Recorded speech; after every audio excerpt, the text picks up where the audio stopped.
You're watching News 10 ABC, your local news leader. Welcome back. February is Black History Month and historic Cherry Hill in Albany, celebrating tomorrow with a tour to introduce us to the stories of the home's historic residents.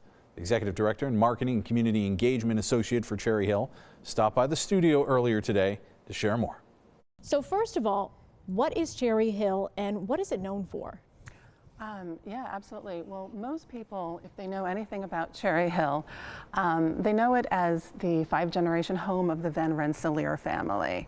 What is less known is the fact that there's another line of descent at Cherry Hill, which begins with Dinah Jackson, a woman who was enslaved at the site until 1827, when slavery ended in New York. And her descendants also lived at Cherry Hill during the second half of the 19th century. And their lives are richly documented in our collections. And those stories have really been the focus of our research over the past 6 years or so. And the tour that we're offering is sort of, an early opportunity to really showcase some of that work, some of that research, which ultimately will be a part of every tour at Cherry Hill. Carol, what do you think the power is in being able to walk into that history and physically be there on that property?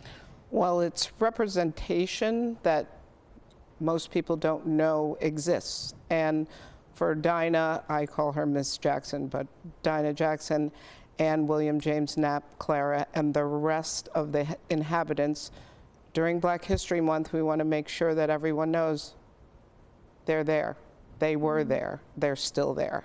And to come in and get the experience of knowing who they are and who they were and who we want everybody to know who they are. And you all have a special tour that you're presenting for people this Saturday. How can people get involved? Well, we welcome them to come for a tour. It's Saturday between the hours of 10 o'clock and 2 o'clock. And you can come to Cherry Hill, experience the site, and learn about some of the individuals that live there. Learn about a little bit about Dinah Jackson and her great-grandchildren and some of the other individuals that lived at Cherry Hill. We have some visuals too of those Knapp residents and some of the people that you were talking about. Why do you think it's important that we note them on a month like this and we give them a moment to be thought about? Well, they should have their moment because they were individuals. They were people. They were, unfortunately, some were enslaved, but they had lives that were important, and we certainly need to know what did they do in, past history here in Albany. And when we're talking about history, how can that be important for the now? Well, our ancestors and our personal genealogy, they helped us get to where we are today and how we present ourselves today and how we are going to get through to the future. Carol, what do you think is the most common misconception about Black History Month in general? That Black history is American history. Everyone was a part of making this country what it is. And the Black inhabitants of historic Cherry Hill, they were part of that history in the building of this country and the city. And Cherry Hill still stands there today.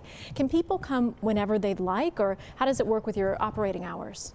Sure. Well, in the winter, we're closed for much of the time. So this is a special opportunity to experience Cherry Hill and its stories during our typically closed season.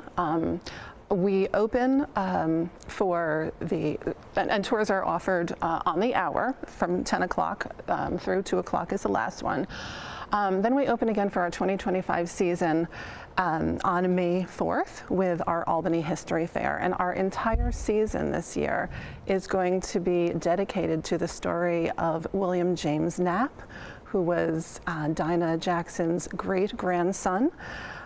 He did many things in his life. He grew up on 112 State Street in another Van Rensselaer household. He initially, from the time he was 11, was a butler there, but then after the deaths of Richard and Bernard Van Rensselaer, he was a musician, he was a piano tuner, he worked in a music store, he traveled, he had family, so his all those stories are really beautifully documented in hundreds of letters in our collection. And again, you can experience this tour directly this Saturday from 10 o'clock to 2. Thank you, ladies, for both joining me today. Thank you so much.